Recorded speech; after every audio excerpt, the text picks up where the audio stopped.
तर नमस्कार मैत्रिणो, आपल्या चॅनलमध्ये तुमच्या सर्वांचे मनापासून स्वागत। तर आजच्या व्हिडिओमध्ये आपण बघणार आहोत की प्लास्टिकचा जार कसा स्वच्छ करायचा।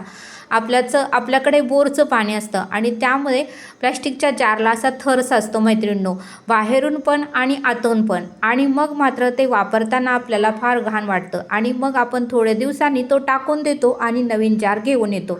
तर मैत्रिणींनो, तो जार न टाकता तुम्ही स्वच्छ आणि नवीन क्रिंग जार आणल्यासारखा मी तुम्हाला आता करून दाखवणार आहे। तर मैत्रिणींनो, फार सोपा, साधा आणि सरळ उपाय आहे।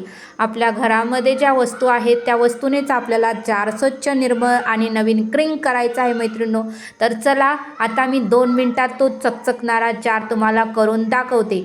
तर मैत्रिणींनो, काही तुम्ही टेन्शन घेऊ नका, काळजी करू नका, पैसे खर्च करू नका, नवीन जार आणू नका। तर अशा पद्धतीने हार्पिक आपल्या घरामध्ये सगळ्यांच्या असतं। ते हार्पिक आपल्याला या जारमध्ये टाकून घ्यायचं आहे आणि 10 मिनिटं असं भिजवत ठेवायचं आहे। आणि नंतर मात्र मैत्रिणींनो, तुम्ही हाताने ते जार धुवू नका। आपल्या हातामध्ये आधी प्लॅस्टिकची पिशवी घाला, कारण हार्पिक हाताला लागलं की हाताला फार जळजळ करतं, कारण हार्पिकमध्ये भयानक केमिकल असतं मैत्रिणींनो। त्यामुळे तुम्ही त्याची काळजी घ्या।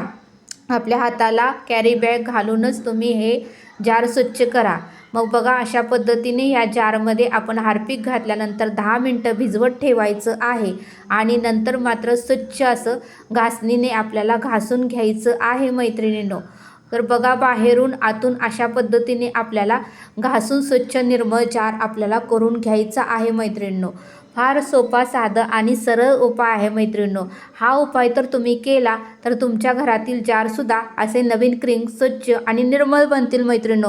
आपल्याला वापरायला सुद्धा फार मग छान वाटतं मैत्रिणींनो। आणि बघा मैत्रिणींनो, घाण जार असेल तर आपल्याला वापरू वाटत नाही। आपण तोंड धुवायला घेतो, अंघोळीला घेतो, कोणत्याही कामासाठी आपल्याला जारची फार आवश्यकता असते। त्यासाठी बघा मैत्रिणींनो, हा जार आपल्याला हार्पिक टाकून अशा पद्धतीने 1, 2, 3 वेळा आतून बाहेरून घासून घ्यायचा आहे। तर बघू शकता, प्रत्यक्षात तुमच्या समोरच मी करून दाखवलेलं आहे। तर आता हा जार पूर्णपणे घासून झालेला आहे। आता मी हा स्वच्छ पाण्याने धुवून घेत आहे मैत्रिणींनो। तर बघू शकता, तुमच्या समोरच पहिला पण जार आणि आत्ताचा पण जार किती नवीन क्रिंग बाजारातून आत्ता आपण आणल्यासारखा हा दिसत आहे। खूप सुंदर आणि चकाकत आहे मैत्रिणींनो। तर असंच तुमच्या घरामध्ये जर जार बोरच्या पाण्याने घाण झाले असतील तर टाकून देऊ नका, काळजी करू नका, टेन्शन घेऊ नका। तुम्ही फक्त हार्पिक टाकून 10 मिनिटं तो तांब्या तसाच ठेवा।